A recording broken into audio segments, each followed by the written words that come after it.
AV in your ears, that's Ambush Vid, giving you this audio visual down the most interesting street in the world. With my boy Steve, Fascination Street, you already know. Let's get it when you whip in the Fascination Street. What do you... Oh my, times are changing. This is Titus Welliver, and you're listening to Fascination Street Podcast. Dig it, baby. It's a rhythm of the blues song singing. Yeah, AV in your ears, that's Ambush Vid, giving you this audio visual down the most interesting street in the world. With my boy Steve, Fascination Street, you already know. Let's get it when you whip in the Fascination Street. What do you... Welcome back, Streetwalkers. This episode is with author Jay Glennie. Jay's most recent book is The Making of Quentin Tarantino's Once Upon a Time in Hollywood, and it is a behind the scenes, it is an in-depth interview with cast, crew, set designers, set decorators, stunt people, all of the stars, the producers. It's that kind of a deep dive into this particular film, Once Upon a Time in Hollywood. This isn't his first book of this nature. These are all large format books. This book weighs 8 pounds. It's a big book. He has done multiple books on movies, including Trainspotting and Raging Bull and The Deer Hunter, Taxi Driver. But now he has embarked on what Quentin Tarantino calls the Jay Glennie treatment for Quentin's movies. He started with Once Upon a Time in Hollywood, which is what we talk about in this episode. Obviously, we talk about how he got into this business and what made him decide to start doing these gorgeous large format making of books. And then he tells us which books are on the horizon. Quentin loved what he was doing so much that he wanted Jay to do it with all of his movies. Jay started with this one, Once Upon a Time in Hollywood, which is Quentin's 9th film, but he's doing all of them.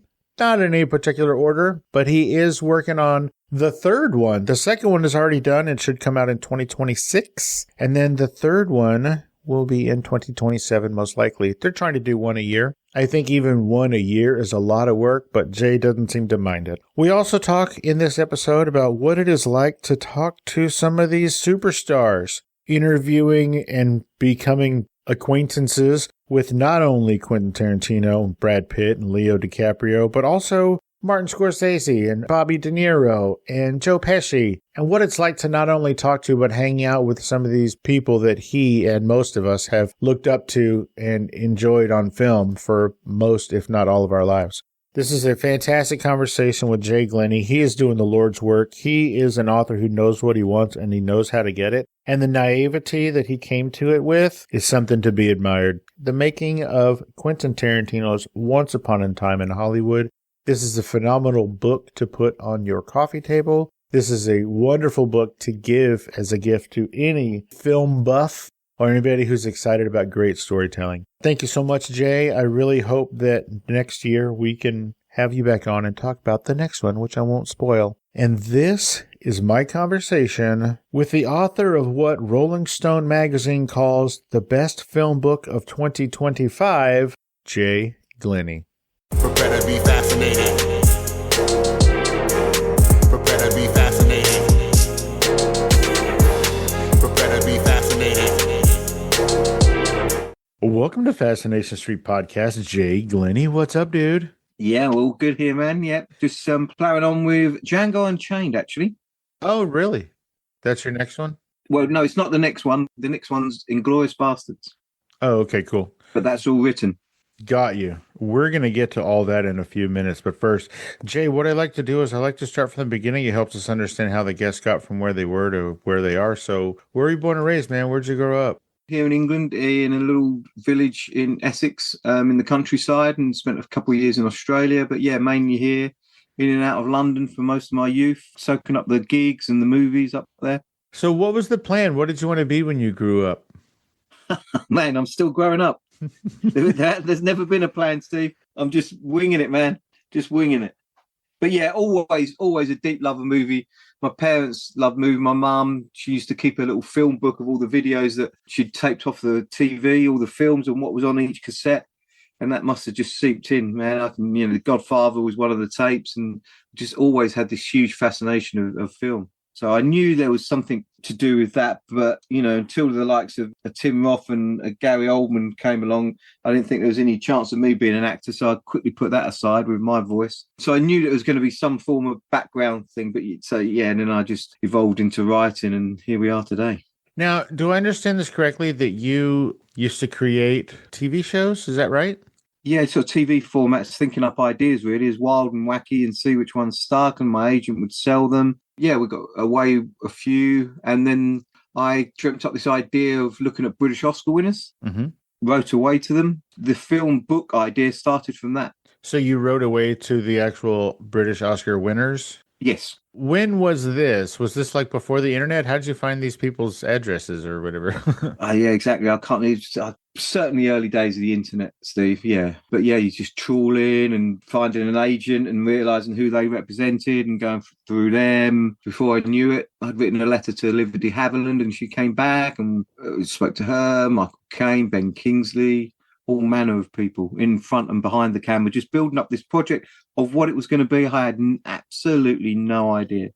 So this was something that you decided to do, but you didn't know what the end result was going to be. You're just like, you know what? I'll reach out to all these people, and then I don't know what's going to... It's like when the dog chases the car and catches the car. He's like, okay, now what?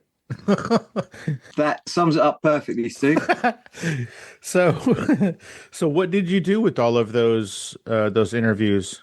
I'd done nothing with it. I must have done over 100 interviews, and I'm sure that all those people are pretty excited that those went nowhere. Well, possibly. I'm sure I wasn't much on their radar, to be fair. But what it did lead to was the 3 guys that won the Oscar for The Deer Hunter, and they had such great stories to tell, rancor, regret, bitterness, all manner of things that I thought, oh, hang on a minute, I'll take this further. So I started writing away to a few other Deer Hunter participants. I still didn't know where it was going, if it was going to be a book or anything. But a chum put some pictures of the man that fell to earth online and said that he was going to be doing a book about the man that fell to earth. And it was a picture book. And the 3 producers of The Deer Hunter produced the man that fell to earth.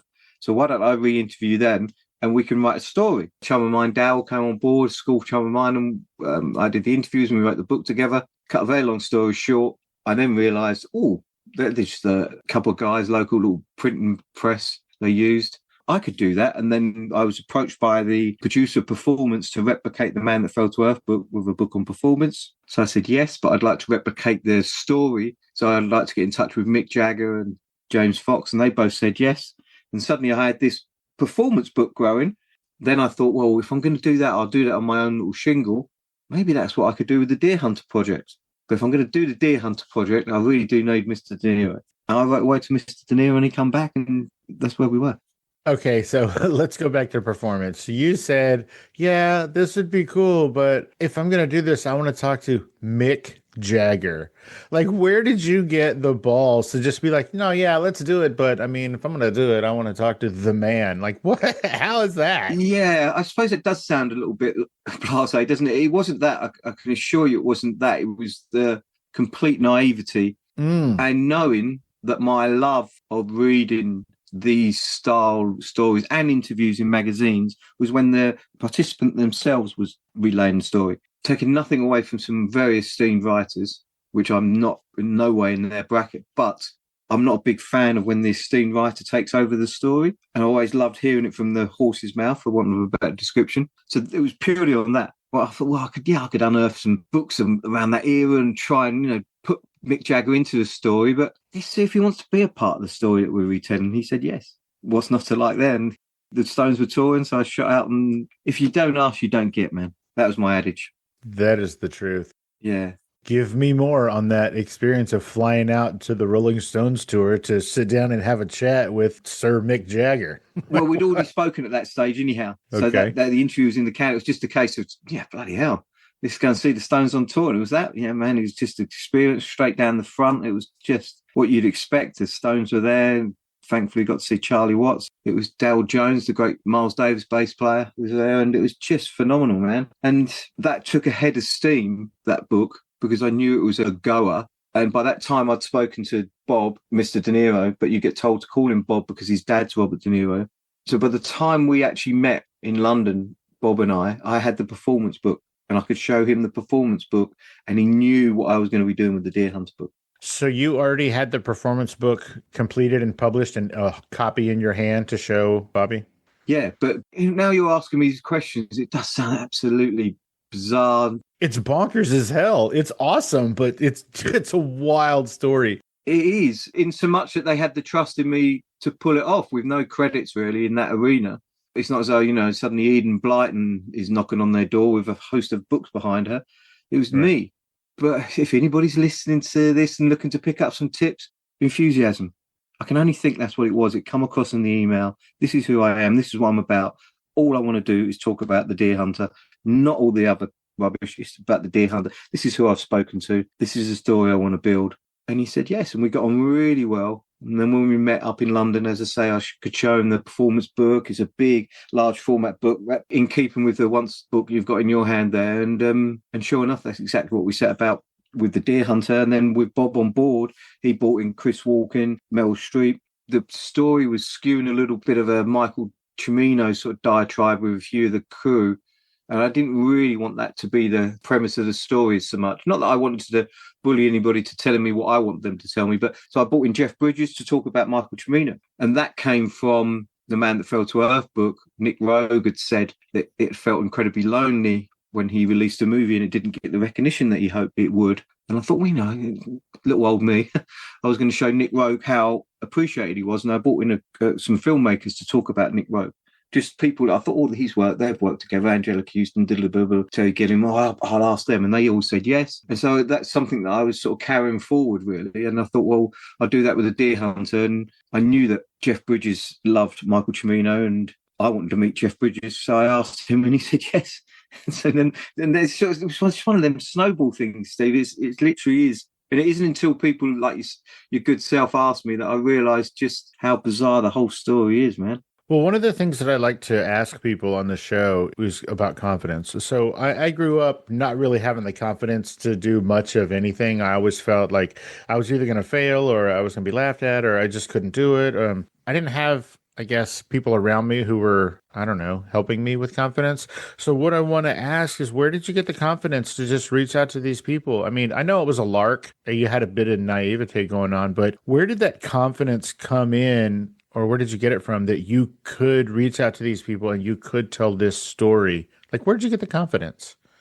Yeah, well, we're in a little village here. And there's a great band growing up for people with sort of the electronic vibe, a band called Night Soeb. And they were just school chums and they were on the Mute label and then touring with Depeche Mode. And they're quite a big underground band in your country as well. And my brothers were a little bit older than me. I shared a bedroom with my middle brother and, the punk thing was happening. It was 3 chords, or why can't you be in a punk band? And it was that kind of mentality, really.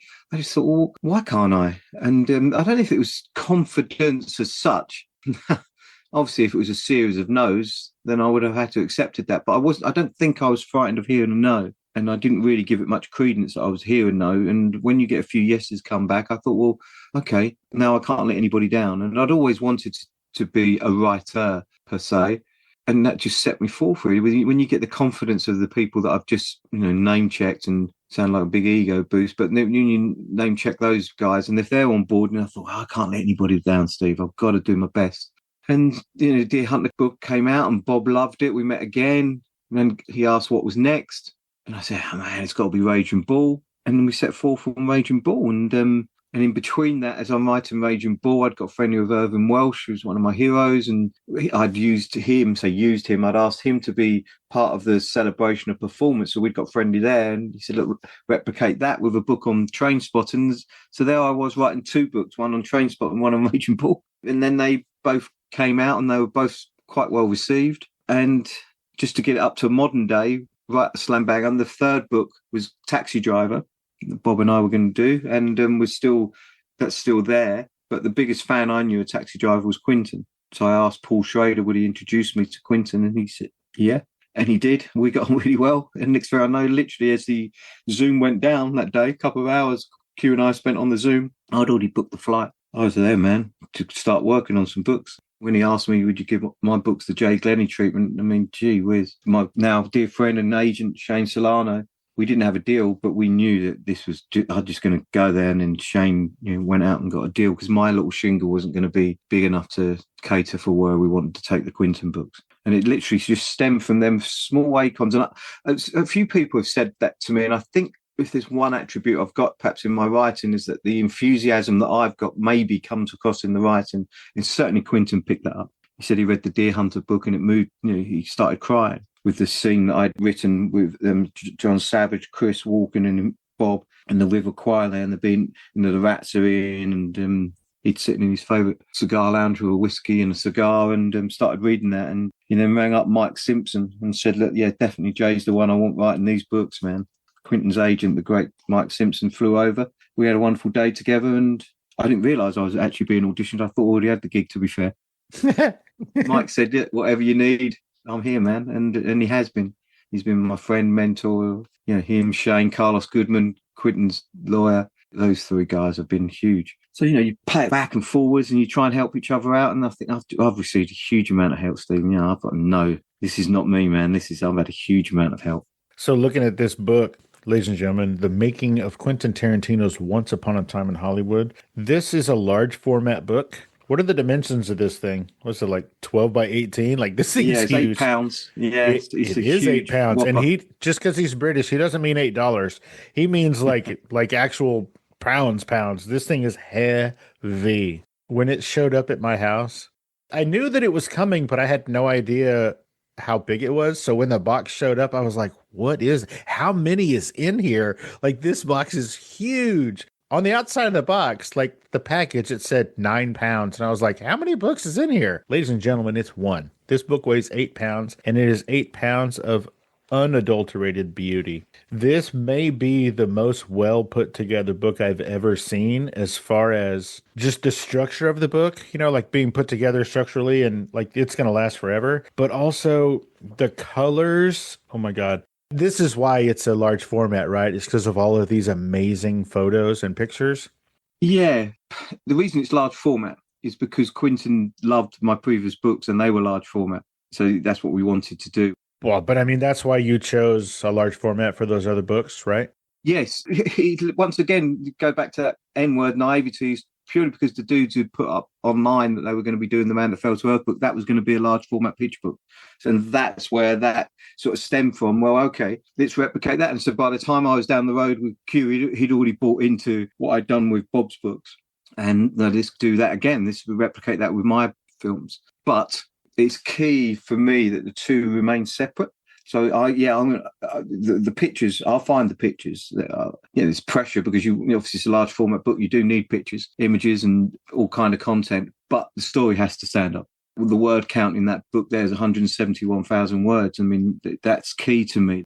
I didn't want it to be question and answer. I didn't want it to be just sound bites. It has to be almost an art, a story, a narrative. Turn the page. So now I've written that, then bring the images together. And then, when you've got the great Andrew Cooper, Quentin still photographer, you're off to the races, man. That guy's a god. Did you say 171,000 words? Yeah. Well, Bastards, Steve, just a little exclusive for you. Bastards is done, and that's 181,000. Whoa. Oh, my gosh. Hey, Streetwalkers, here's a word from our sponsors. Warning. Not listening to Fascination Street podcast may cause unexpected side effects. Side effects may include sudden fits of boredom, irrational curiosity about everything you missed, the inability to name your favorite podcast interview, spontaneous ignorance of obscure celebrity stories, talking to coworkers about nothing because you didn't hear the latest episode. Other symptoms may include excessive use of the phrase, wait, what happened? Chronic seriousness with no trace of laughter or delight, unexplainable urge to scroll aimlessly instead of being entertained. In rare cases, not listening may lead to wandering aimlessly through podcast apps, overexposure to true crime reruns, and thinking you're cooler than you actually are. If you find yourself experiencing any of these symptoms, stop what you're doing immediately and download Fascination Street Podcast. Ask your podcaster if Fascination Street Podcast is right for you. Spoiler alert, it is. Let's get back into it. How long does it take you to write these books? How long did it take you to put down 171,000 words? Not as long as you'd think, man. That's why I've got white hair. For those watching in black and white, I'm doing 2 or 3 interviews a day, and when they're transcribed, I'm there. I've already pieced together the story. About a year for each book, about 8 months. That's really quick, dude. Yeah, man, Are you not doing anything else? Is this your full-time job? Yeah, I write full time. Yeah. I'm sitting here. I sit here all day, every day, man. If I'm pulled away, I was pulled away yesterday to sit in the cinema. Q's team sorted it out. Lovely Shannon for me to watch the Bastard Kill Bill, the whole bloody affair. So that was a day out. But yeah, generally I'm here all day, man. That's what I do, man. I love it. Right. I've got 2 interviews today with Django cast, and yeah, I've got, is it 12 next week? Just interviewing non-stop, man. Wow. I think that's what Q loved as well. He wanted it warts and all, and he wanted it the Rashomon effect. Look, I spend a week together time with Q. You know, we riff and we get down to it and drink and laugh and joke. But you know, a week together with Quentin, I could have written the book just with Quentin. But he doesn't want that. He already kind of knows his memory of the making of it. He might have a little idea of what their memory is, but that is his memory of their memory. So to hear his collaborators speak about their time together, for him, I think it's been a huge release for him. It's been wonderful to hear, you know, what Dakota felt, what Brad felt, what Leo felt. He doesn't censor, doesn't ask to see the manuscript, but I send it to him and he read it and he said it moved him to tears. Now, Bob De Niro kind of gave you the same thing, right? He didn't want you to tell like what his thoughts were. He was just as interested in what other people's experiences were on those films, right? And he didn't. Yeah. He didn't ask to see copies of this. He only would say like, "Are you sure I said that?" or something like that, right? Yeah, he just wanted. Oh, so Marty said that, and what that does when you're working with a sort of pivotal point in a book of these nature, if you've got somebody who's confident in their own self-worth, they're not looking to censor. I think there was that trust in what I was going to do. What that does for me, when you get a Bob at the point or you get a Q at the point, just to go back to Quentin, I'll spend the week with Quentin, and then the next time I go over, that book is kind of written, because since coming back from Q, I've now gone out and interviewed all the cast and crew, put that into a whole. But as that whole's building, the big narrative, the big story's building, it releases different questions for me. Q's never come back and spoke about what Brad said. Hang on a minute, Leo said that as well. Now if I can bring Q in there, now we've got that eavesdrop. That's kind of what I'm trying to achieve with these books, that you're eavesdropping on the making of it. Because I wasn't there, so I don't want to pretend that I was there. I don't want to be giving it the big I am as the writer. This is what happened. I'm as surprised as you guys reading it. I want to be on your side of the fence, not the other side of the fence. Then I go back to Quentin. I said, look, Brad, Leo, and XXX said that this happened. Yeah, no, that was true. No, but what happened was, and now Quentin's given me his take on these pivotal points, if he hasn't mentioned it already. Or Quentin will say something on our initial visit, and I'll say to Brad, Q said that this happened? Yeah. And now you've got a conversation sparking. So that'd be the only time that Quentin would know of what's happening in the book, is if he's picked up on what the questions that I'm asking him about the previous book. But yeah, no, Bob was exactly the same. We had a huge Zoom chat on Rage and Ball, and yeah, it was just a case of, Marty said this, Marty said that. In fact, it paid dividends, that big chat, because I didn't have Joe at that time, Joe Pesci, and Bob brought in Joe. After our big long chat the following week, I sat down with Mr. Pesci, which is as rare as hen's teeth to chat with Mr. Joe Pesci. That is rare as hen's teeth. That is true. We don't say that here. I don't know what that means, but that's awesome. Well, hens haven't got any teeth. Okay, cool. But neither do roosters, right? Why has it got to be a hen? Well, because we don't have roosters over here. We have hens. Yeah. So how do you find the through line or the story that you're going to tell for each one of these projects? Well, it's pretty simple in the sense of, it's probably why I love Quentin's movies so much. Many, many reasons. I don't think even this podcast is not long enough perhaps to give them all the reasons. And there's probably some reasons that I don't even know. But the big reason for me is that I love reading. And Quentin's films always feel like a novel. And this is kind of not, bloody hell, I'm giving myself illusions of grandeur here, pretending I'm Quentin. But I kind of try to replicate that with these books, is that they're very novelistic in the sense that they can move around. So, I decide Quentin has said something, that's going to be the beginning of the story. But as soon as we've done the major casting and bringing the crew in and scouting sort of taking place, as soon as we start the film, you're going to be reading about the film as though the film's falling out in the theatre. It literally will run like that. I already know that big scene, we've got to take care of that, we've got to take care of that, we've got to take care of that, we've got to take care of that. So I already know the big pulse beats that I need to hit. For this one, obviously, you're going to definitely talk to Leo about the breakdown scene in the trailer.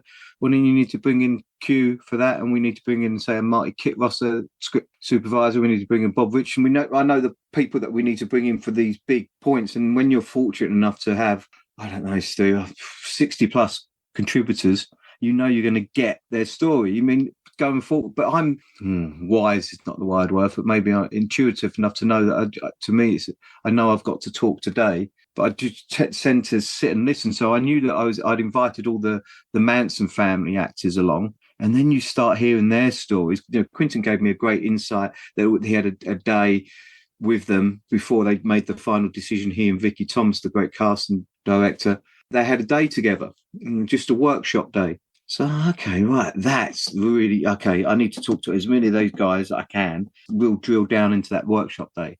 And when I did, I just knew that piece was going to be a great thing to write. I mean, these young actors all starting their career, and you're all in the room together. Sydney Sweeney, Mikey Madsen, Madison Beatty, Austin Butler, James Landry Herbert, all these guys are all in the room together. Mikey Madsen's told by Quentin, don't tell anybody you got the role. You're going to be my spy for the day. But he plays it so dry and calm. She thinks, well, have I actually got the role? He hasn't mentioned it. You know, and then Austin is flown in just for the day, and he's got 2 other auditions to go to, but he's there all day. And his agents are phoning frantically, but he hasn't got his phone because he has to lock it away. And then at the end of that, he gets told that he's got it, and he flies back to Broadway. And the following day, he's on stage with Denzel Washington. Madison Beatty doesn't hear until a couple of weeks later, and she's gone out of town, and her phone's signal drops. And it wasn't until she drives back into town that she gets the call to say she's got it. And you think, then Sydney Sweeney's at a party, and Vicky gives her the nod. You, God, yeah, man, I'm bringing all that story together. So obviously, you know, like if someone is going to set out to make a making of a book like this, Once Upon a Time in Hollywood, the audience is going to assume, obviously, that, you know, you're going to have interviews with Quentin, you're going to have interviews with Leo, you're going to have interviews with Brad. But you don't just do that. You go to everybody. You go to cast, you go to crew, you go to set directors and set designers. You will pick a person who was in one scene. Like, let's just talk about Spencer Garrett. Oh, the great Spencer Garrett. The great Spencer Garrett, previous guest of the show. He is in one scene in that movie, and you spent roughly 3 pages telling the story of how he got to be in that role, what his thoughts were, how he prepared, what was his reaction, what was Leo's reaction, what was Brad's reaction, what was Quentin's reaction. Like all of this from a guy who was in one scene. And I tell you what, that story, just of that one dude in that one scene, just that story alone is worth the price of this book. It's something you would never get from a different storyteller, and you wouldn't get unless the guy who's writing this story knows who to talk to and what to look for. This book is filled with those kinds of stories. Hats off, dude. Like, props. You're not writing anybody's coattails anymore. Hey, thank you. When you talked to Spencer, was it over Zoom? Or did you fly in just to talk to Spencer? No, man. I'm an impoverished writer. It's over Zoom, dude. Yeah, it was over Zoom, and there is no trick. You just start talking and you start riffing, and you allow Spencer to tell his story, and you're away. There's what I thought was a great Bob Altman film, Gosford Park. We alluded to that Oscar project, and I got to talk to Julian Fellows, who won these Oscar for Gosford Park. Just hearing about the making of Gosford Park, perhaps I could use as a representation to what I'm doing. I've literally just struck me hearing you say that, actually, because in Gosford Park, we watch a lot of the film from the waiters, from the footmen, from the butler's viewpoint, and they hear and see everything. There's no way I'm obviously equating anybody to a butler, but Brad, Leo, Margot, and Q went out on a big press tour. So my trick with those guys is finding the stories they haven't told. But Spencer's wouldn't have told his story so many times. So I know there's going to be some gold there, some really great nuggets. And sure enough, there always is. There always 100% is. So with them golden nuggets, I can now go back to a Brad and a Leo and Q and then, excuse the pun, cue them up. Spencer was telling, yeah, man, boom, boom, boom, and they're away. Now you've got a 4-way conversation. And now you can build a story about it. I mean, then you can build a story of Spencer coming off the lot, getting in his car and just driving down the freeway, listening to a great song. And, if that's not Hollywood, man, what is?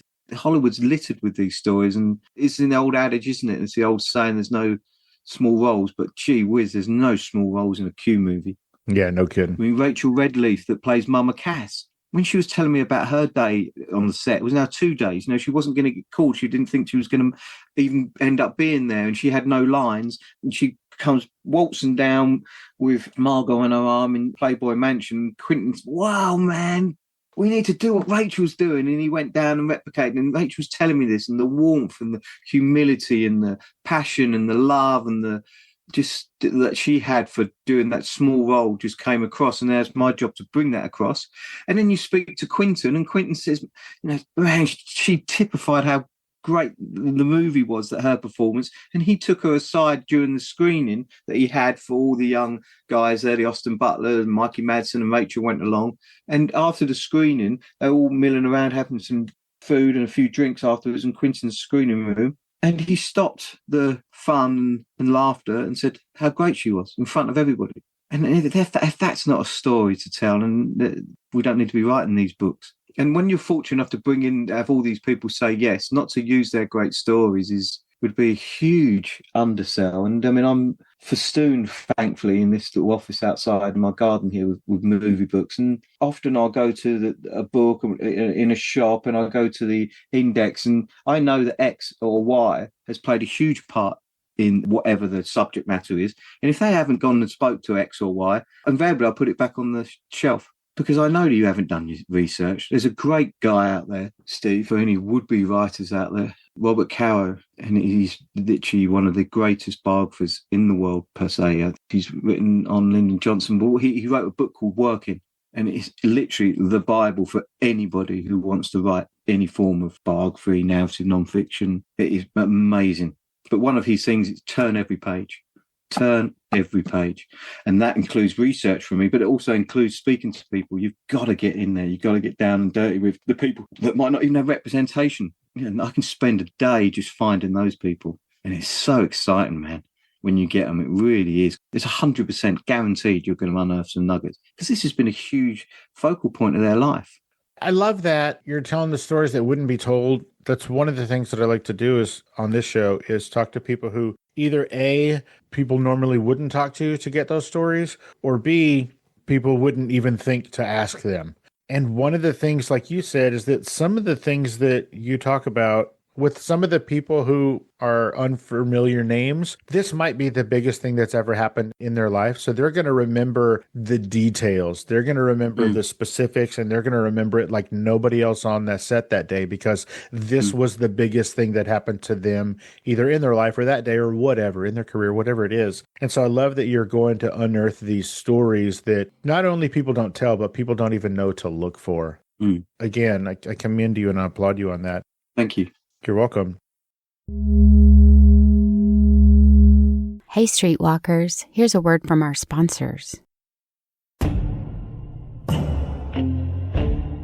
Killers don't just take lives. They reshape everything they left behind. A quiet back road, a busy stretch of highway, a house that once felt safe, now a shrine to everything that went wrong. Across Texas, deserts, fields, and bayous keep their secrets buried, but not forever. From the creators of Gone Cold comes Of Hell, Texas True Crime, a podcast about the state's most depraved killers and the scars they left on every town, every family, every mile marker they touched. Stories that ask one burning question: were there more victims? Some folks aren't just from hell, they're of it. Of Hell, Texas True Crime, coming soon. Subscribe wherever you listen to podcasts. Let's get back into it. One of the best parts of podcasting is the people that I get to meet and some of the friends that I've made in doing so. What is the biggest part to you in what you do? Like, what's the greatest part of your job? Perhaps the obvious answer is the writing. I absolutely adore that. I mean, there's no laziness there. I love it. And particularly when you can feel that there's a piece coming together. Just to use the Manson workshop day, when you feel that piece come together, you can't wait to get down to the office and start writing. But yeah, it's the meeting these guys, man, just sitting there riffing. The great Jeremy Thomas, film producer, was one of the first guys I ever interviewed. He said it to me, and it's a mantra that we should all live by. If you find a job that you love, you'll never have to do a day's work. And that's so true, man. Who wants to work for a living? If you can find something you love, man, you never have to work. And this is work, man. I mean, we're talking 20-odd hour days. Yeah. But it's not work.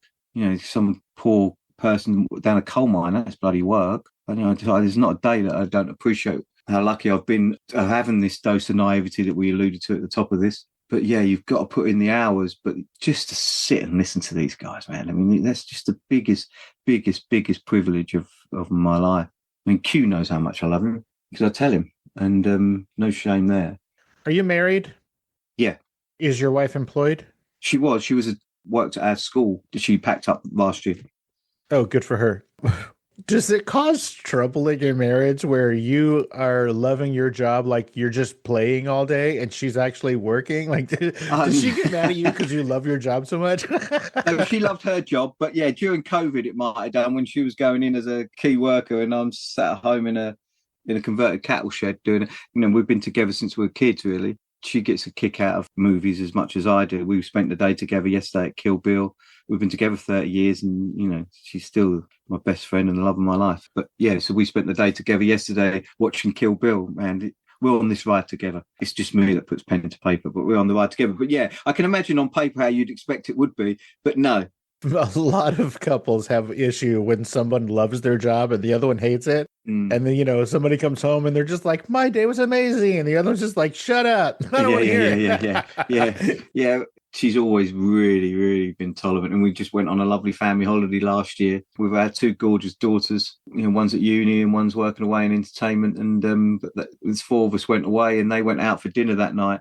And I said, look, guys, pick your starter, you know, have a drink, just try and take your time and I'll be there. But look, if the worst happens and I'm not there, just crack on and I'll find something to eat later. It's not a problem. And that was because I was speaking to Sam Jackson.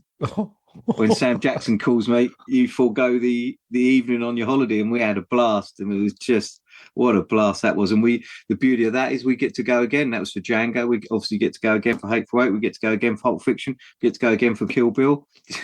So I suppose on paper, there's my beautiful wife. We've had two beautiful daughters gone out for the evening on her own in Spain when their husband's working. But, you know, it's not work. My daughters both love films. I have a daughter at university. She's doing this properly. She's at Cambridge University doing an English degree.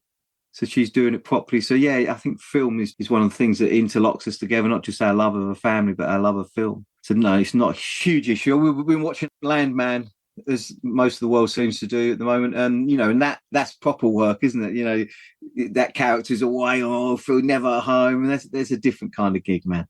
This is me riffing about movies. Look at my hands. Look, they're all soft and supple. I'm not out grafting, Steve. I love that movies and entertainment is not a divider. It's really a binder for your whole family. I love that. Mm.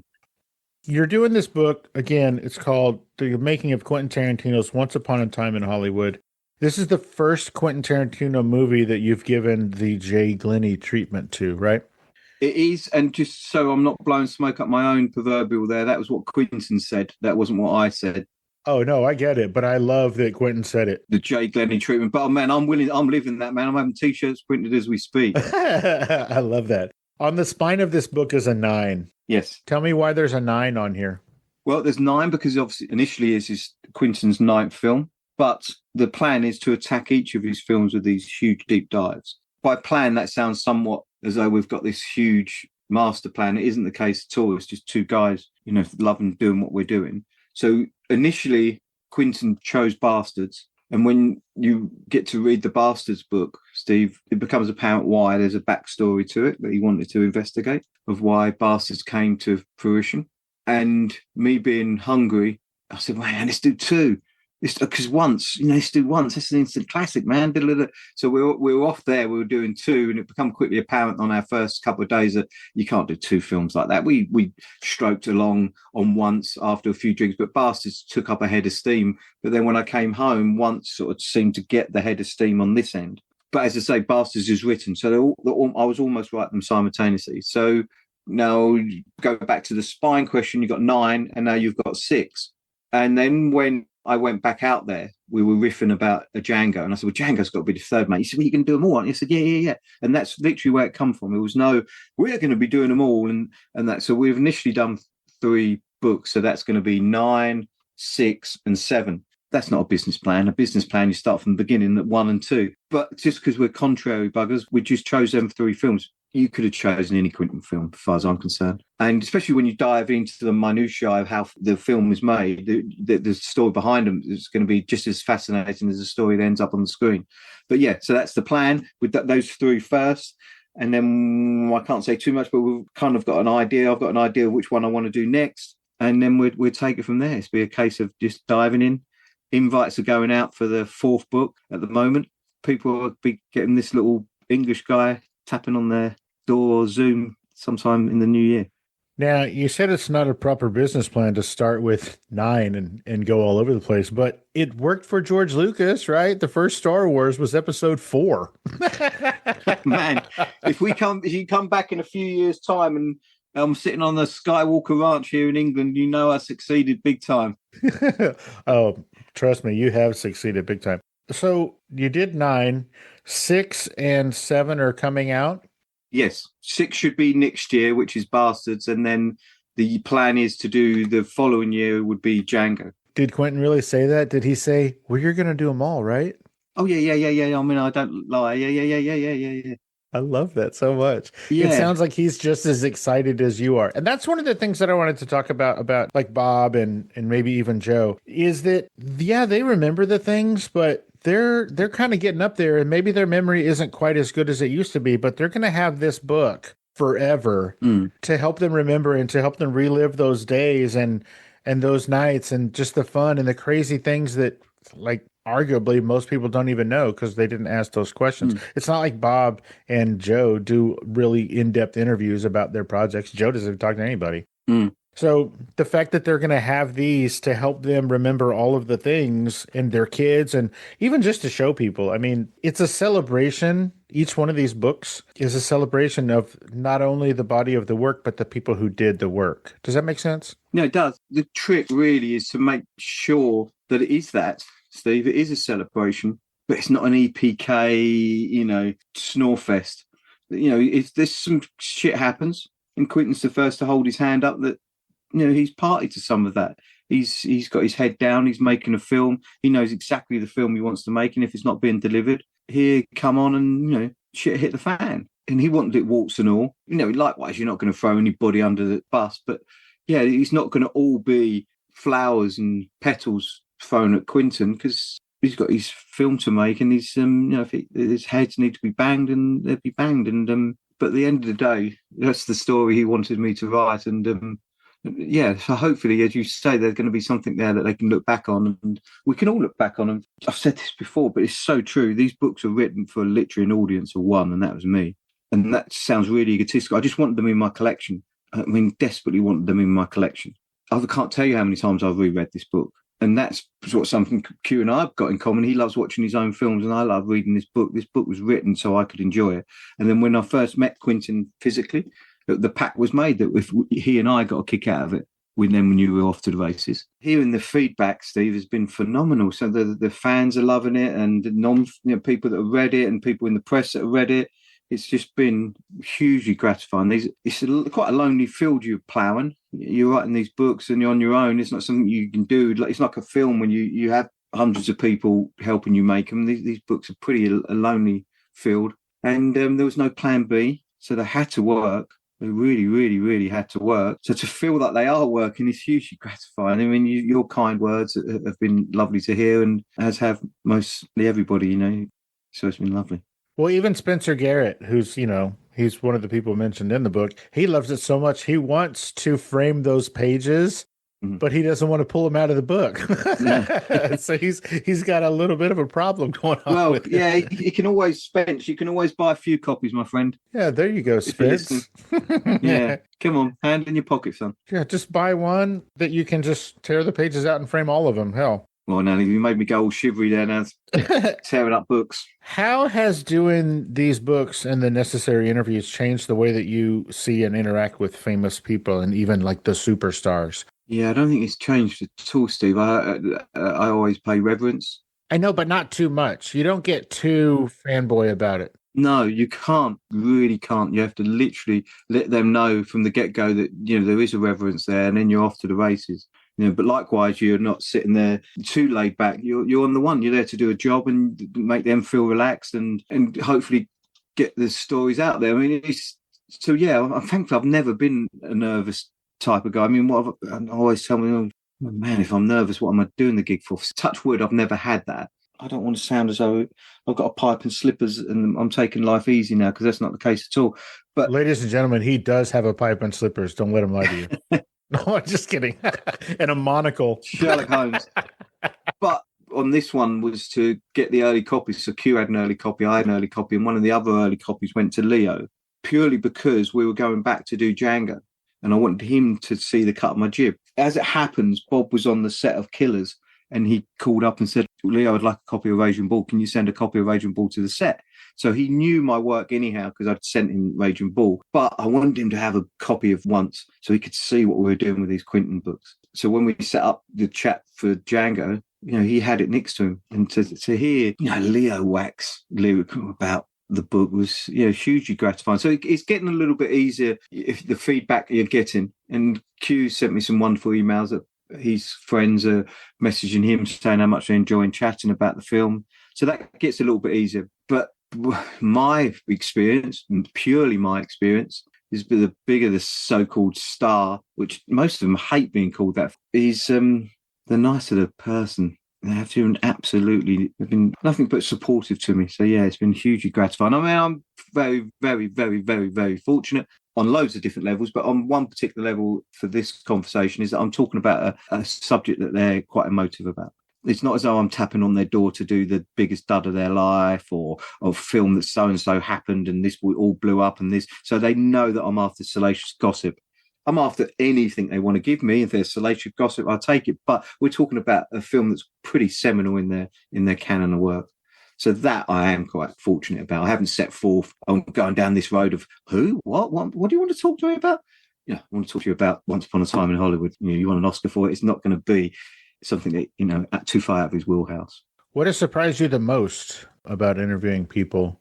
Well, probably a similar answer, really, without sounding too boring, is just how cool and laid back they are, man. They just so cool, laid back. Like stars, they're just like us? Yeah, well, man, I'm more so in the sense that probably they want to be that. There's a great story, which I'm not going to tell you. It's going to be in the Bastards book that Brad gave me, of reading the script for the first time. And I said to him afterwards, Brad, we're cool, me being that in the book. Of course we are. And when you get to read the Bastards book, come back to me, Steve. That's what he was talking about. It involved a bodily function. Can't wait. But I won't tell you any more than that. But yeah, this is how laid back these guys are, man. They're the greatest. And then the surprise is just been how maybe they're surprised just how open they are. That they're open to and willing to discuss this, that, and the other. And you know, and as the story builds, depending on where particular people come in, the other wonderful element has been how people will come back. Sorry, Brad, man, so-and-so said this. Can we talk again? Yeah, of course we can. And then we'll jump on another quick call. And people like, you know, Tom Rothman, you know, the head of Sony Pictures, man, it's Sanford Panetich, he's great lieutenant, as he called him. These two guys, you know, they're busy as hell. And they've been absolutely top-notch to me. This guy with a silly English accent banging away over here. And they've been nothing but supportive and I love hearing that. Once again, everybody, the book that's out right now, The Making of Quentin Tarantino's Once Upon a Time in Hollywood. It also, by the way, was recently named Best Film Book of 2025 by Rolling Stone. Quote, this definitive behind-the-scenes book delivers the full story of Once Upon a Time in Hollywood, a peek at how the double Oscar winner was created and Tarantino's movie-making process. Rolling Stone editor's pick. Well done, my friend. Thank you so much, man. Everybody go get this book. Where can people get this book, Jay? Anywhere, man. Anywhere good books are sold. How nice does that sound to say that, man? So literally anywhere. Yeah. You can get it on Amazon. You can't get it at Cooktail Publications, though, can you? No, this is a separate entity. But yeah, generally where good books are sold, man, this book should be there. And if not, ruffle some feathers and make sure they're stocking it. Yeah, ruffle some feathers, dang it. What you said was next is Inglourious Bastards? Yes. And it's already written and should be Yes. coming out in 2026? Yes. And then the next one is going to be Django Unchained? You got it, man. Are we talking 2026 late or 2027? I think it's going to be the following year. I think the plan is to try and do one a year. Just purely give people a little bit of breathing space, but probably more importantly, that to reinforce the wall that they're going to go on so it doesn't take your house down. You know, you don't want that apartment collapsing on you overnight when these books are up there, man. So you've got time to get some stud work going, a bit of concrete, and, you know, reinforce the wall, buddy. And one little bit of pertinent advice, you know, if you're reading these books, you know, who doesn't love a nice read in bed, or you're on your favourite armchair at home and you're feeling a little bit sleepy, just make sure you haven't got this book in your hand, because if you fall asleep and this book collapses on you, you're dead. Yeah, you could break a nose with this thing, man. It's More crazy. than a nose. More than a nose. Oh my gosh. Jay, where can people find you on social media? Instagram, easy peasy, my name, Jay Glennie. Yeah, and you'll see updates and what I'm up to. I'm just about to put a little update of some of the Django chats that I've been doing, and and little sneak peeks on what's going to come with Bastards. I've been getting some really great material from the guys that contributed to Bastards. So I've got some really good material going in there, some pictures and cool shit, all manner of things. Yes, it's great. We're going to have another absolutely bountiful book. That I can assure you. Very exciting. I'm particularly excited to see what Sam Levine had to say about it. I would imagine you talked to him, right? Yeah. Yeah. Every time that he's ever talked about it, it's the greatest thing that's ever happened in his whole life. So I can't wait to see how that comes to the page. Yes, it's a good story, that is. It's a really good story. He's a really lovely, beguiling guy that perhaps it wasn't the experience he wanted, but he's such a nice guy that he didn't let that overshadow his experience. Jay Glennie, oh my gosh, author of many, many wonderful books about film and the filmmaking process. But for the purposes of this conversation, the author of The Making of Quentin Tarantino's Once Upon a Time in Hollywood. Dude, thank you so much for taking the time out of your busy day and your hectic, literally talking to everybody we've ever heard of and those we haven't scheduled to hang out and let us get to know you a little bit better on Fascination Street, man. I really appreciate it. No worries, man. Thank you so much, Steve. Thanks for you for taking the time, dude. Oh my gosh. I'm not kidding. Everybody should go get 8 pounds of awesome. This is a fantastic book, man. Thank you I might again. put that on a t-shirt, actually. 8 pounds of awesome. Cheers, dude. Have a great day. Cheers, man. Thanks, man. Bye-bye.